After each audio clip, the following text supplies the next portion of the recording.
Thanks, Cole and Nikki. The College Football Playoff Selection Committee released its first rankings today on Tuesday night. We will have more on that on Wednesday's show, but ESPN anchor Chris Hassel, who actually graduated from St. Ambrose University about 60 miles east on Interstate 80, tweeted this out Monday.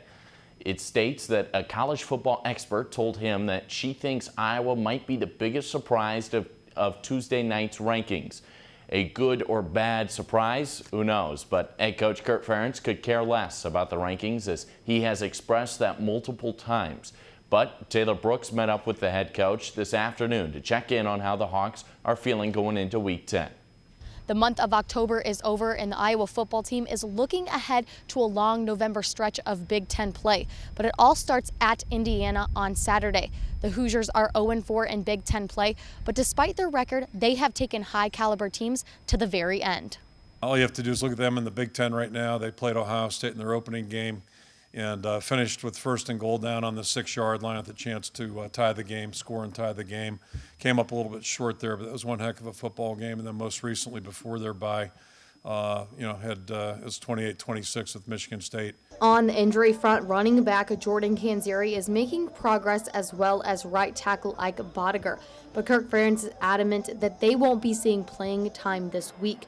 But LaShawn Daniels Jr. is back at the front of the depth chart. We caught a break getting LaShawn back, and I thought LaShawn looked like the way we had hoped, last Saturday. So that was one of the positives of the game, certainly. And the other good news is, and it's kind of true of all of our injury situations, at least we've had guys step up and do a nice job. As for the defense, Coach Ferentz views it as how they are playing as a whole. I think if you talk about our defense, and probably our whole football team, but certainly our defense, that's really what we are right now. We got a bunch of guys that play really well together, and the collection of the parts is probably more impressive than any one individual. But that's the beauty of football. Meet us right back here on Daily Iowan TV on our Thursday edition of Pregame, where we look more in depth at the offensive line and how they have gotten through the injuries, plus the inexperience of younger players. Zach, back to you. Thanks, Taylor. Now, there is one Iowa team that is already done for the year. The Iowa soccer squad faced a few challenges this season with a younger team and less experienced players. Soccer reporter Katie Reber tells us about one upperclassman who took the lead. Very athletic, good pace, high competitor. These are just a few adjectives to describe Iowa soccer's Amanda Lulick. Perhaps most importantly, Lulick is a leader on this young team. When I was a freshman, I had 2 really good leaders in the back, Mel and Katie Brown. And I think having them my first 2 years really just taught me a lot about how to deal with younger players and how to deal with a team that likes to just we get frantic, and I learned a lot from them, and now being able to step up and see that I can make a difference on the team and that others look up to me too. It's a really cool feeling for me as well that I can be that role model for others. Lulick leads by example with her competitive drive. Been a great competitor, especially the last 3-4 weeks for us, and specifically with how young we are. However, at the end of the day, Amanda is a supportive leader and leads with her heart first.